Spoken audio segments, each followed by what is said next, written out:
Channel of Vadodara. ગાયકવાડી શાસનમાં સંગીત ક્ષેત્રે ડંકો વગાડનાર એવા ઉસ્તાદ ફૈયાઝ ખાનના જન્મદિવસ નિમિત્તે તેમની મઝાર પર ફૂલની ચાદર ચડાવીને જન્મદિવસની ઉજવણી કરવામાં આવી હતી।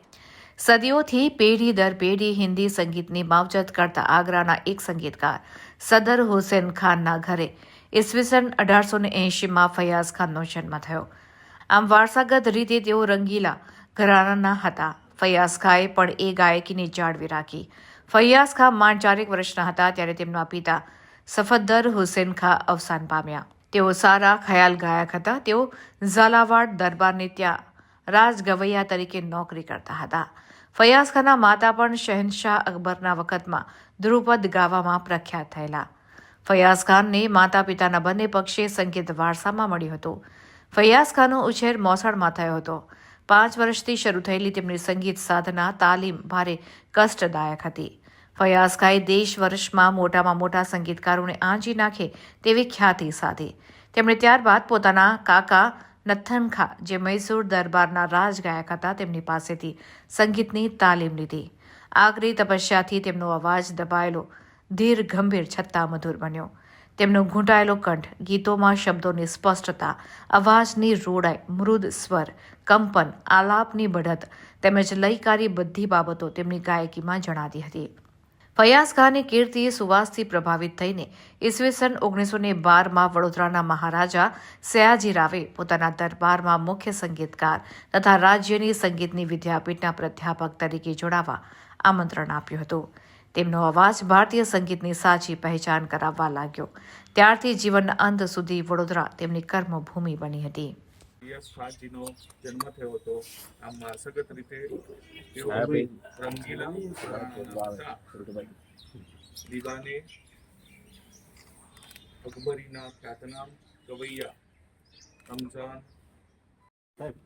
પિન્ટુભાઈ પાછળ આવી જાઓ, હજુ આવી જાઓ, છોકરાઓ બધા લે, છોકરાઓ આવો બધા અંદર આવો આવી જાઓ।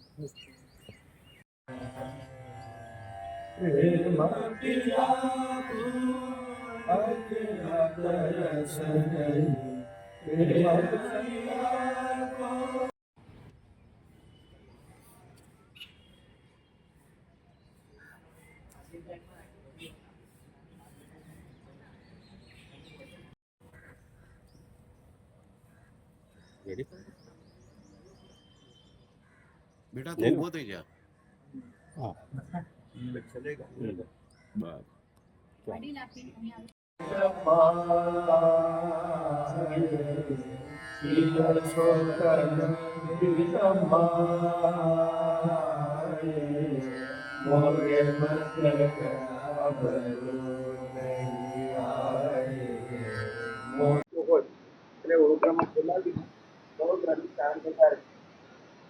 વડોદરામાં આવીને તેમને રાજગાયક સંગીત પોતાની જવાબદારી નિભાવી। વડોદરા શહેરનું માન સન્માન અને ગૌરવ એવા સંગીતની દુનિયાના સિતારા એવા આફતાબે મોસીકી સ્વર્ગવાસી ઉસ્તાદ ફૈયાઝ અલી ખાનના જયંતિ અવસર પર વડોદરા મહાનગરપાલિકા દ્વારા પ્રતિવર્ષ તેમની મઝાર પર ચાદર ઓડાડવાના કાર્યક્રમનું આયોજન થતું હોય છે। આપણે જાણીએ તેમ દેશ અને દુનિયામાં વડોદરા શહેરને સંગીતની દુનિયાનો એક સિતારો ઝળહળતો સિતારો હોય તે આપણા ઉસ્તાદ ફૈયાઝ અલી ખાન છે। ખૂબ નાની વયથી તેમણે સંગીતની સાધના પોતાના માતા પિતા બંને પક્ષેથી તેમને સંગીતનું જ્ઞાન મળ્યું હતું। તો પોતાના નાના પાસે પ્રખર મહેનત કરીને સખત મહેનત કરી અને તેમને માત્ર 10 વર્ષમાં એમાં એટલી બધી ખ્યાતિ પ્રાપ્ત કરી હતી કે મોટા ગાયકો અને સંગીતકારો અચંબિત થઈ ગયા હતા। તો સાથે સાથે વડોદરાના રાજવી સર સયાજી ગાયકવાડજી દ્વારા પણ તેમને તેમના દરબારમાં મુખ્ય ગાયક અને સંગીતકાર તરીકે તેમજ વડોદરા શહેરની સંગીત અકાદમીમાં મુખ્ય પ્રાધ્યાપક તરીકે તેમની નિમણૂક કરવામાં આવી હતી। વડોદરા શહેરની સંગીતની દુનિયામાં વિશ્વમાં દેશ અને દુનિયામાં નામ રોશન કરનાર એવા ફૈયાઝ અલી ખાનના આજના જયંતિ અવસર પર વડોદરા મહાનગરપાલિકામાં સૌ સાથે મળી અને પ્રતિવર્ષ કરવામાં આવે છે તેમ તેમની ચાદર ઓડાડવાનું તેમની મજાને ચાદર ઓડાડવાનો આજના કાર્યક્રમનું આયોજન હતું, જેમાં સૌએ સાથે મળીને ભાગ લીધો અને તેમને શ્રદ્ધાંજલિ અર્પણ કરી। किताबे मौसीकी उस्ताद फैयाज खां, જેમને સયાજીરાવ મહારાજે જ્ઞાન રત્ન ઉપાધિથી પણ નવાજ્યા હતા, જે સાચા અર્થમાં એક અનમોલ ઘરેણું હતું વડોદરા રાજ્ય માટે. આગ્રા સિકંદરામાં જન્મેલા ફૈયાઝ ખાં સાહેબ નૌહાર બાની ધ્રુપદની અને આગ્રા ઘરાના ખ્યાલ ગાયકીના વિખ્યાત ગાયક હતા. અને એમની ગાયકીમાં જેને કહેવાય ચતુરંગી એક પ્રભાવ હતો. કોઈ પણ પ્રકારની ગાયકી તેઓ ગાઈ શકતા હતા અને રાગની શુદ્ધતા એક પ્રમાણ બન્યું હતું, જેના આધારે સંગીત શાસ્ત્રના અનેક ગ્રંથો પર પણ પ્રભાવ પડ્યો હતો. એક ગાયક તરીકે જ નહીં પરંતુ કમ્પોઝર તરીકે એમણે પ્રેમ પિયા એક તખલ્લુસથી અનેક રચનાઓ રચી. પોપ્યુલર શાસ્ત્રીય સંગીતના કલાકારો હોય કે બોલિવૂડના કલાકારો હોય, એ બધા જ એમનાથી પ્રભાવિત હતા. એટલી હદે કે વિખ્યાત નર્તક શંભુ મહારાજ કેવળ એમની ગાયકીમાં જે ભાવ છે એ ભાવથી પ્રેરિત થઈને એ ભાવ પોતાના નૃત્યમાં પણ કેવો પ્રવાહિત કરી શકે એ હેતુથી એમની પાસે શીખવા આવ્યા.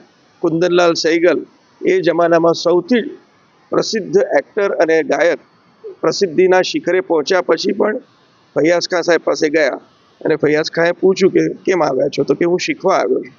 એમણે પૂછ્યું કે તમારી પાસે શોહરત છે, પૈસા છે, બધું જ છે, તો એમણે તરત કહ્યું કે મેરે પાસ ઇલ્મ નહીં હૈ, વિદ્યા નહીં હૈ. તરત એક ખુશ થઈને પેલી પ્રસિદ્ધ રચના ભૈરવીની બાજુબંધ ખુલ ખુલ જાય એમણે ગાઈ, શીખવાડી. એ રચના પછી ફિલ્મોમાં પણ પ્રસિદ્ધ થઈ. સ્વતંત્ર ભારતના જે મહાન સંગીતકારો છે જેમને ભારત રત્નથી પણ નવાજવામાં આવ્યા, એવા પંડિત રવિશંકર હોય, ઉસ્તાદ બિસ્મિલ્લા ખાં સાહેબ હોય, લતાજી હોય, ભીમસેનજી હોય, બધા જ એમની ગાયકીથી પ્રભાવિત હતા.